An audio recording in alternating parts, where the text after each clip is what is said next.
today we're going to be going over the basics of a map, anywhere from the different symbols to the tools that are printed on the map, and then how you would go about orientating your map. So, now that we're looking at our map, because this is a topographical map, we have all of these different lines throughout the map that show us the difference in elevation so we can see how steep or how flat the ground is. So if you look where I'm pointing here, the lines are extremely close to each other. That means it is incredibly steep, because on this map it has 1.5 meter contour lines. So that means between each of these lines, there's 1.5 meters in elevation difference. So this right here would be incredibly steep, while up on top of the mountain here is nice and flat, because of the fact that the lines are further apart from each other.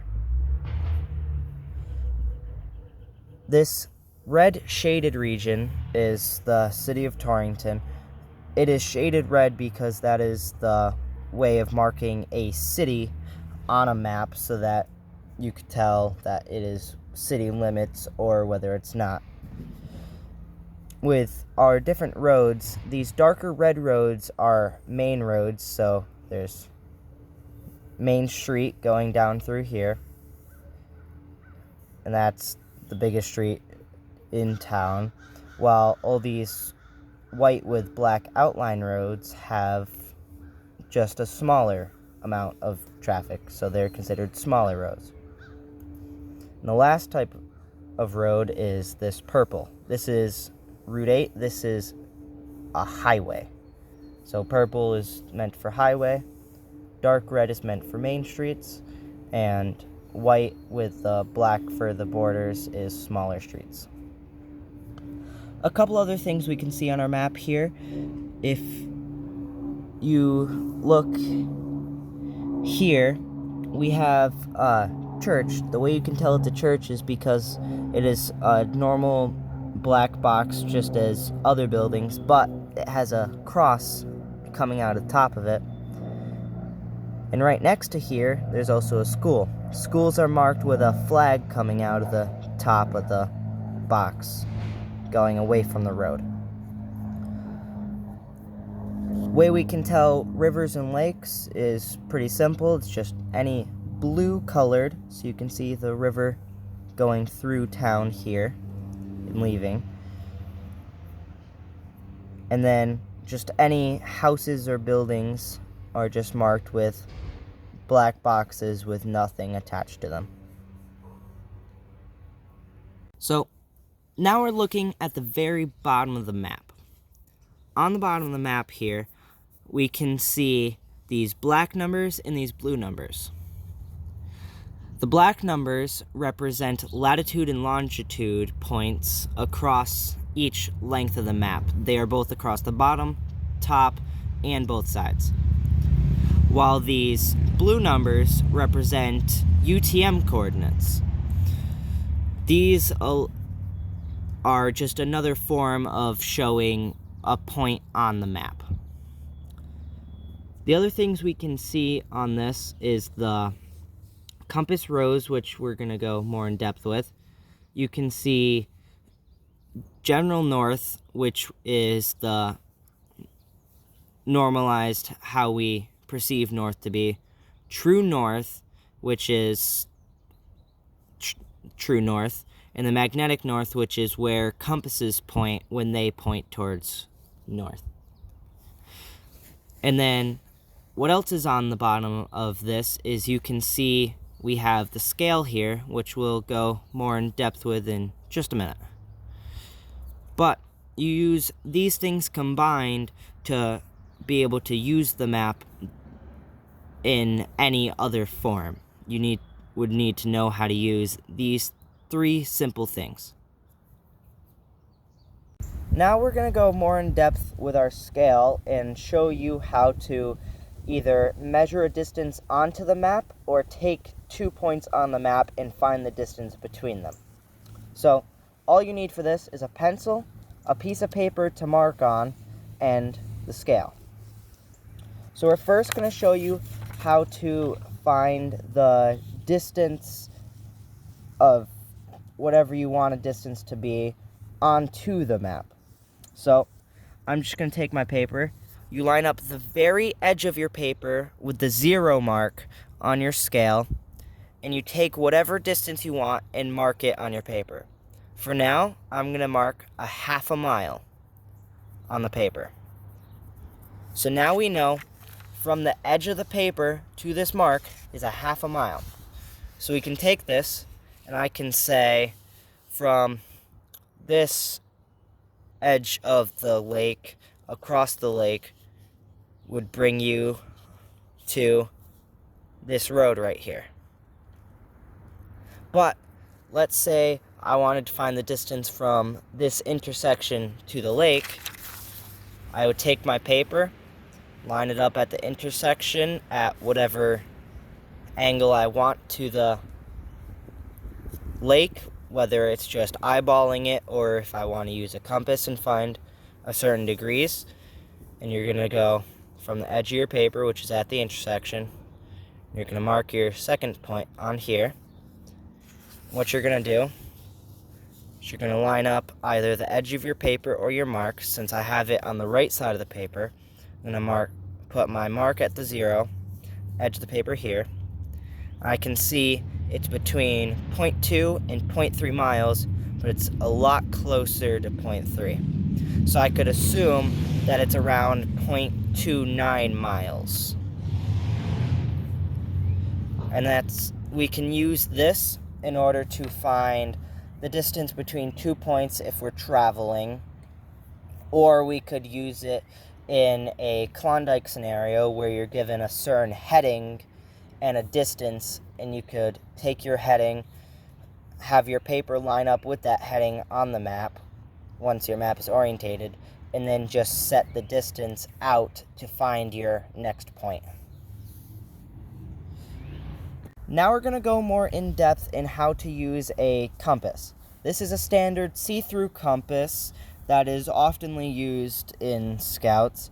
At the top and the bottom, we have 2 different measuring tools for different scales. For instance, this bottom one is for 1 to 25 thousandths scale, so that means every inch on the map is 25,000 inches in real life.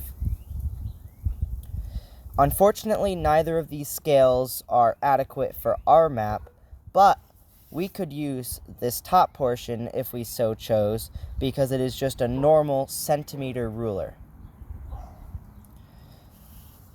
Another feature we have is there's a little magnifying glass in the compass, which may come in handy. The way you use the compass is the needle inside. The red will point towards north and the white will point towards south. Note that this is a magnetic north and magnetic south. They are different from true north, as you saw on the compass rose. So on our compass, we have this black thing in the back. We call that the shed. And when we're orientating the map, we want to put red in the shed while the shed is pointing towards magnetic north on the map. You can also turn your compass. That way you could find different degrees based on the direction of the compass. So if our compass is facing straight upwards, we turn 240 degrees to be straight up, and we were to put red in the shed, we know that the compass is now pointing 240 degrees.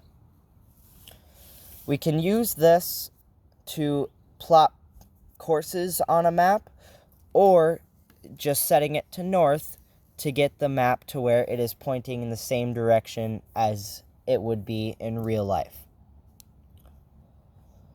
Another compass I have to show is this sighting compass. This compass is similar inside to where you have this black line pointing along to be the same as this edge here, but instead of turning a dial of degrees, it only turns this glowing tick mark thing around so that you could mark different points. And all of our degrees are marked on a wheel in which holds our compass rose. So we have north, south, east, and west. This could be used in a way to have, if you set up your edge on your magnetic north on your compass rose, you don't have to worry about putting the arrow in the shed. You just have to worry about lining it up with that black line. What this is also useful for is if you fold it partially to where this black sighting piece is inside, you put your thumb through the hole and wrap your fingers around it. You can look through that hole and see a wire and sight something in the distance, and then proceed to look down into the glass piece and see what degree you are looking towards. This is really nice when you have to do orienteering courses and you want to travel in a straight line to your destination rather than relying on your map to find that point.